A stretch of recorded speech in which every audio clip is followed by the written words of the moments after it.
아니 씹은 거 없는데요. 예? 침이 좀 말라갖고 좀. 이 TV 시청을 통해서 온 국민이 지금 이 청문회 상황을 지켜보고 있습니다. 네. 입안에 뭐 껌이나 뭐 씹고 있는 그런 게 거 없어요? 없습니다. 예. 그럼 위원들의 질의가 아주 그냥 불편합니까? 아니 그게 아니고 침. 왜 침이 좀 씹는 말라. 장면이 그렇게 연출되고?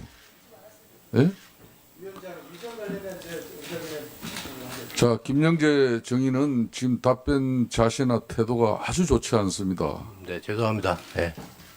이 국회는 국민들을 대변하고 있는 청문회입니다.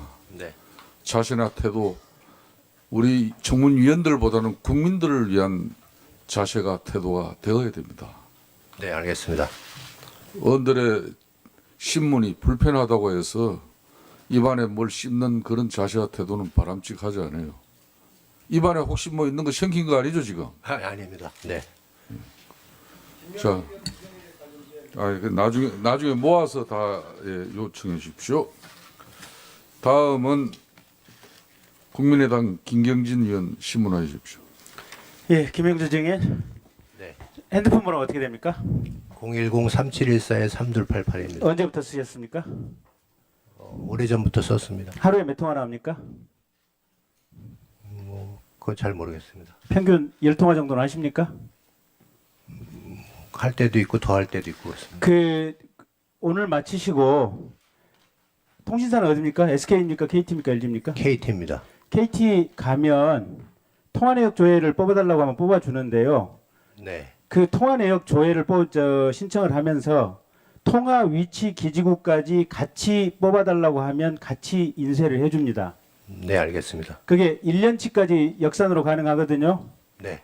그것 좀 제출해 주십시오. 네, 알겠습니다. 뭘 보고자 하냐면 네. 증인 지금 병원 위치가 이 강남 아니겠습니까? 네, 맞습니다. 예, 그래서 청와대 삼청동 근처에서 얼마만큼 통화한 내역이 있는지 한번 확인해 보려고 합니다. 네, 알겠습니다. 번호는 하나입니까? 아니면 또 다른 번호 있습니까? 하나밖에 없습니다. 알겠습니다.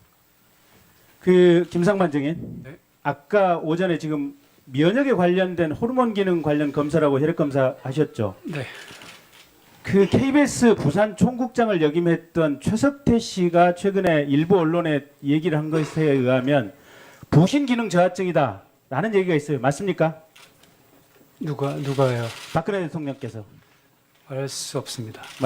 말씀드릴 수 없다. 네. 그 이병석 증인, 네. 만약에 그 일반적인 건강검진과 관련된 혈액조사에서 부신 기능 저하증 같은 경우에는 통상적인 검사 범주에 들어갑니까? 안 들어갑니까?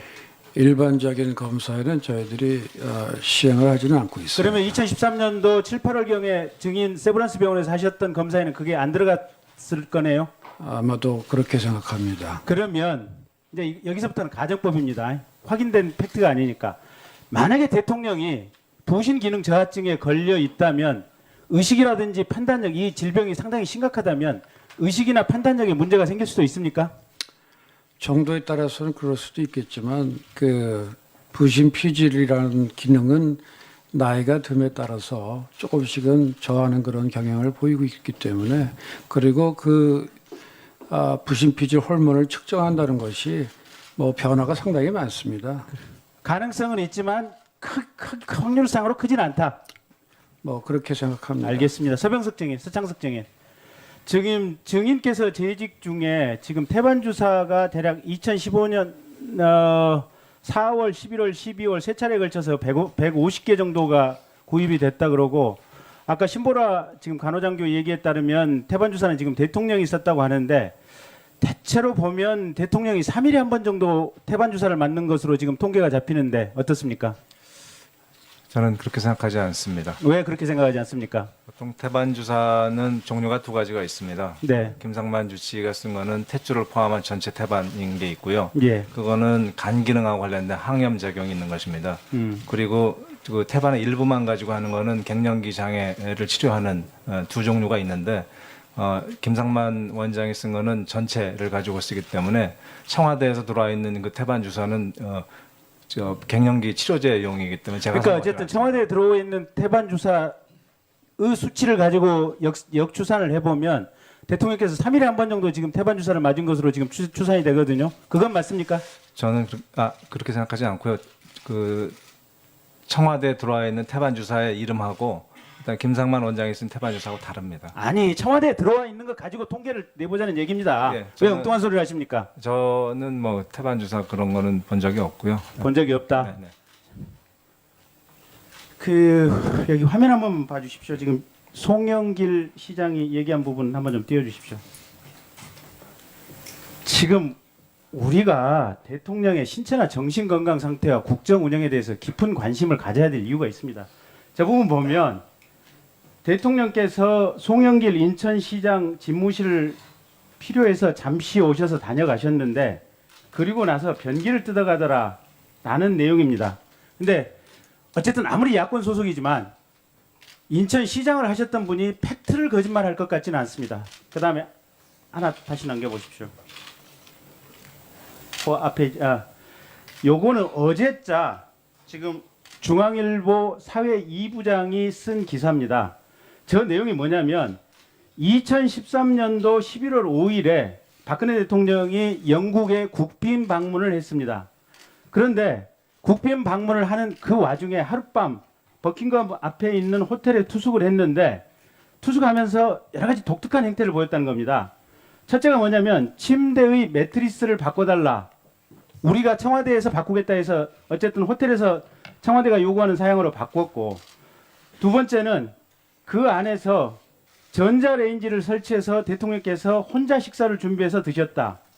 그 다음에 세 번째, 네 번째 단락입니다. 가장 믿기 어려운 부분은 객실에 조명등 2개와 스크린 형태의 장막을 설치했다는 대목이다. 대통령이 머리 손질과 화장을 하는 곳은 대낮처럼 밝아야 하며 대통령이 거울 보는 것의 뒤편에 흰 장막을 쳐서 거울 속에 대통령의 모습이 비칠 때 다른 사물이 보이지 않도록 해야 한다라는 주문이 있었다. 이런 2개의 기사가 흘러나왔습니다. 근데 저 기사를 중앙일보 사회 2부장이 쓴 기사니까 이게 팩트 확인이라든지 이런 부분은 충분히 담보됐으리라고 생각을 합니다. 그리고 제가 청문회장에서 이 2개의 기사를 소개하는 것은 대통령의 인격을 침해하고자 함도 아닙니다. 다만 대통령의 의사결정 타입, 행동 타입이 상당히 독특하다. 김기춘 실장 얘기에 따르면 심지어는 대통령을 일주일 내내 뵌 적도 없다. 또 세월호 7시간 동안 대통령이 관자 안에서 머리를 흐트러뜨려서 연출을 하고 나왔다. 이런 내용들을 보면 대통령의 정신 상태에 대해서 청와대 주치의들이 뭔가 검진이라든지 이 부분에 대한 평가 시스템이 있어야 될 것 같은데, 자, 이병석 증인, 그런 부분에 대해서 관심을 가지고 지켜보신 부분이 있습니까? 제가 배웠을 때는 뭐 어떤 정신건강의학적 측면에서 봤을 때 저는 뭐 거기 전문 지식을 갖고 있지는 않지만 제가 배웠을 때는 일반 정상인과 뭐 그렇게 크게 다르다는 걸 못 느꼈습니다. 그러면 저렇게 변기를 뜯고 가자마자 하룻밤 주무시는데 침대 매트리스를 바꾸고 저런 독특한 행상, 통상인의 정신 상태와 봐서 별 문제가 없다는 판단이십니까? 글쎄 그걸 제가 전문 지식이 없는 상태에서 말씀드린다는 게 참 제가 좀 적절치 않은 것 같습니다. 장유단에 정신과 전문의가 배치돼 있습니까? 정신의학과 교수는 없었습니다. 그렇습니까? 네. 그러면 저 부분에 주목을 해서 본 의사는 아무도 없었습니까? 아마도 없었을 것입니다. 예. 서창석 교수님께 한번 똑같은 질문 여쭤보겠습니다. 답변해 주세요. 예, 뭐 제가 저기에는 따라가지 않아서 알 수는 없지만 저도 뭐 제가 대답하는 게 적절치 않다고 생각을 하고 있습니다. 다만 일반적인 대화에 있어서는 크게 정신적인 그런 뭐 문제가 있다고 느끼지는 못했습니다. 예.